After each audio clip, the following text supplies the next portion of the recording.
work with the implementers and the practitioners of public health. And sometimes I feel that implementers and practitioners are really sandwiched between two elites of researchers and policymakers. And I try to connect the research with practice, and I believe that the practitioners can influence the policymakers in a better way, and it also strengthens the bottom-up policy. I will be presenting on the rapid evaluation of Rajiv Arogyasri Community Health Insurance Scheme in Andhra Pradesh.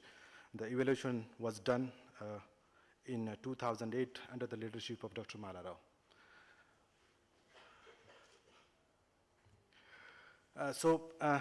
It's not necessary to tell you that the vicious cycle of poverty and ill health, and there is a need of financial protection for the poor.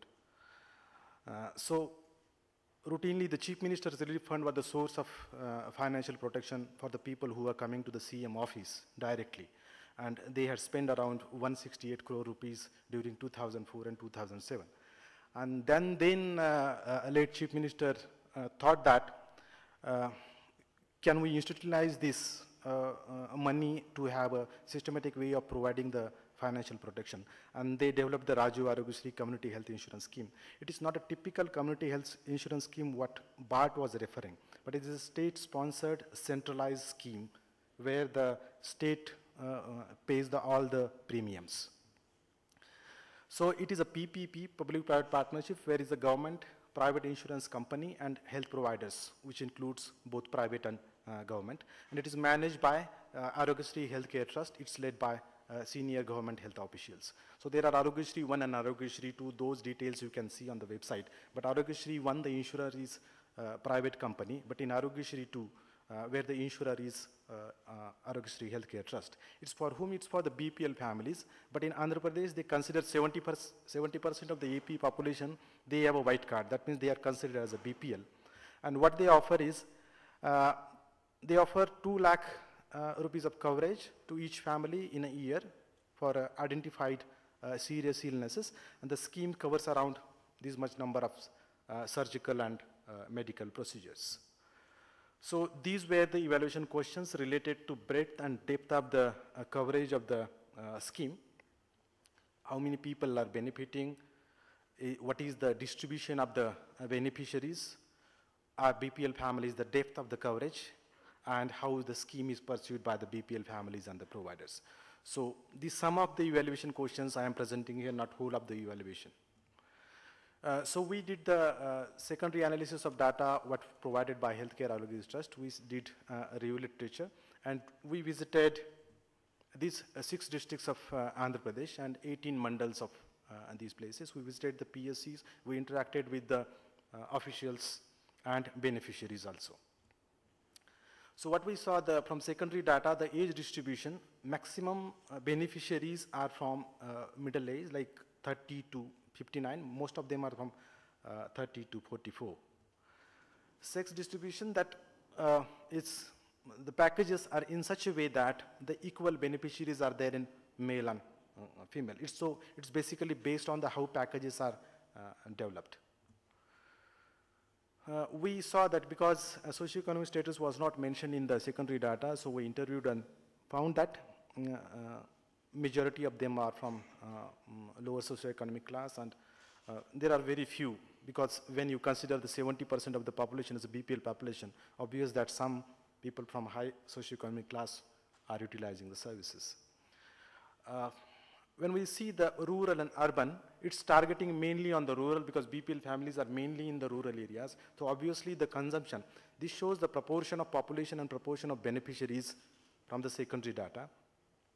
So utilization is more in rural areas, but sometimes what we have seen is that when we interview some of the people from peri-urban area, so though they are in the urban area, but their original address is given from the rural areas. But anyway, overall the coverage was more in rural areas. When we see the social groups, SC and ST, it is mentioned in the secondary data. It was mandatory for the Arogyasri Healthcare Trust. And we have seen the less utilization among SCs and STs as compared to their population proportion. If we compare the population proportion and proportion of beneficiaries, For SCs and STs, it's significantly and statistically significantly less among the SCs and STs because they are scarcely placed in the remote areas. When we see the provider type, around 50% of the treatments are done in 30 hospitals out of total 353 hospitals. 353 includes government and private hospitals. Government hospitals mainly CSCs. Previous presentation you have seen, I think these were our observations also. CSCs are not well equipped to provide the services. And only 30 hospitals, out of which 26 private hospitals, they cater out of this 50%, 40% 26 private hospitals, and 6% in 4 government hospitals. Majority of them are medical colleges in Hyderabad. And majority of these hospitals are in Hyderabad, Vijayawada, Guntur, Nellore, and Visakhapatnam. These are the places around Hyderabad. The main utilization out of total 89,000 odd procedures, mainly they are cardiac related, cancer, and neurology. So mainly tertiary care. Around 60-65% of the procedures done are cardiac, cancer, and neurology. When we see the frequency of follow-up visits, we interviewed the people and asked about the follow-up visit because these are the patients who were treated for high-end diseases, and we were expecting that many follow-up visits will be required to have the continuity of care. Around 13% had no follow-up visit, and around 40% out of this total, 40% has either one or less than one, or no follow-up visit. And very few had, around 20% they had 3 or 4 follow-up visits. The perception of by beneficiaries, we could meet only beneficiaries and not non-beneficiaries. We could meet beneficiaries, and they were quite satisfied, and they said that scheme is very good, and it was reflected in the subsequent elections also. The scheme was very good. They were well pursued by the beneficiaries. All the treatment, medication, care, food, everything was nicely provided.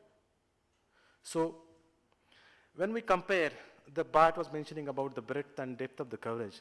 So when we compare the depth of the coverage, NSSO data says that there are 16 hospitalizations.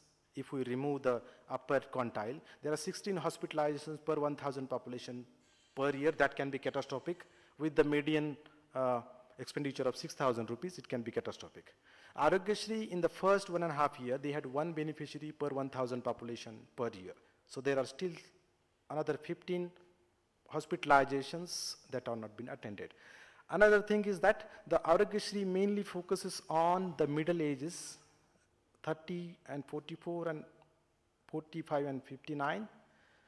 On the contrary, we expect that there will be more morbidities among the children and old age, but the Arogyasri coverage is less in these groups. And we must remember that the community, this private health insurance is the insurer here, so we can analyze the reasons for that. When we see the distance is a major factor to access the scheme. As previous presenter also said, that distance is a major factor. The districts far away from we calculated the mean distance from district headquarters to 2 closest cities catering to majority of RAS beneficiaries. And when we calculated which are the 2 closest, the distance is an important factor to access. And we have seen that majority of the hospitals around Hyderabad. And we have seen the utilization rate per month also, it declined in the districts which are far away from the Hyderabad. 127 out of 217, that means 60% of the person incurred some expenditure on medicine, transport, diagnosis, and others. Though the scheme includes, diagnostics are included in the scheme, that it is free, but still the people spend on diagnostics. So we have not got into details of the private hospitals, what their practices. We have not gone into the details. But there is a hint on that, and we have some qualitative information on that.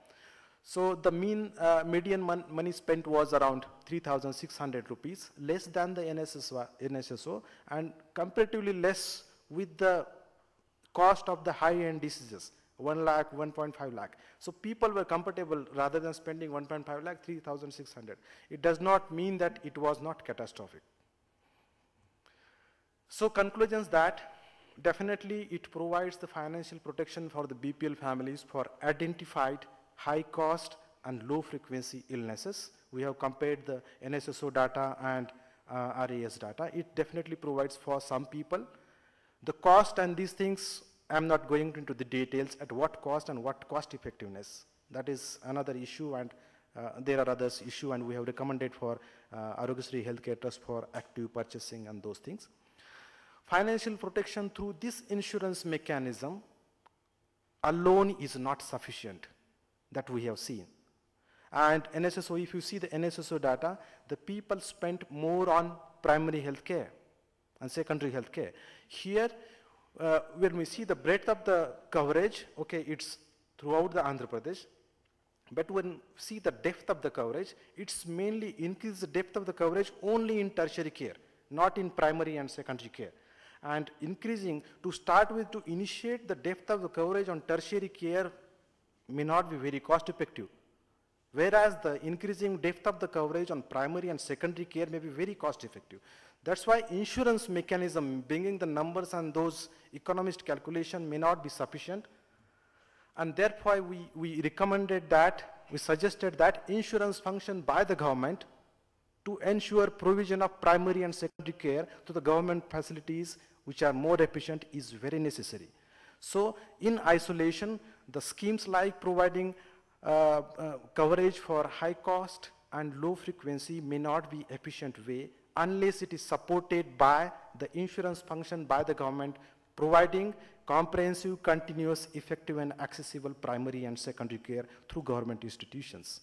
And hence, there is need for developing more coherent, cohesive and integrated health systems, strengthening the local health system, strengthening the primary health care, and integration of preventive, promotive and curative services is must to have efficient mechanisms for the financial protection for the poor.